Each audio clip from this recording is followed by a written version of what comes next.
Hello, hello mga ka-viral! Kamusta po kayo?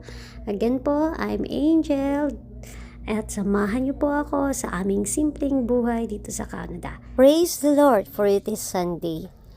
Nakakatuwa po ng bawat isa sa atin ay nagkakaroon ng oras o nagbibigay ng oras para sa ating mahal na Panginoon. Napakagandang pagmasdan na ang bawat isa sa atin na kanyang mga nilikha ay sama-samang nagpupuri every Sunday. Ito rin ang ating pagkakataon para magkaroon ng personal reflection at ang ating pananampalataya ay lumago.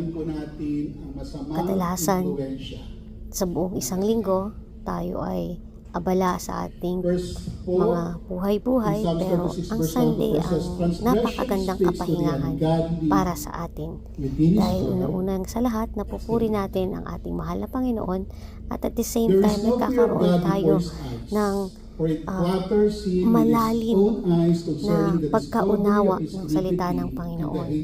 Ito ay tinuturo ng ating mga pastor o ng ating mga leader sa ating nasasakupang simbahan. Kaya ini-encourage ko po ang bawat isa na magpatuloy tayo sa pananampalataya na tayo sa Panginoon sa pamamagitan ng pagdalo ng mga gawain katulad nito. Amen.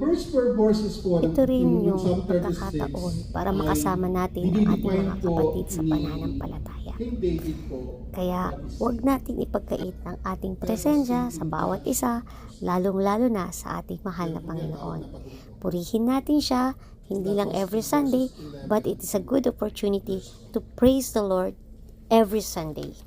And nung pauwi nga kami, nakita ko na may mga naglalaro sa skating rim.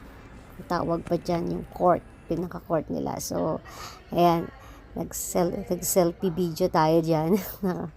So, gusto ko lang i-share sa inyo, itong community center na pinupuntahan namin is, malaki siya at mayroong mga court, mga ice court na nandyan na pinaglalaruan ng mga kabataan.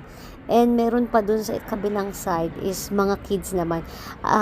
Next time siguro i-videohan natin para mapakita ko sa inyo. So yan po ang aming dinadaluhang simbahan.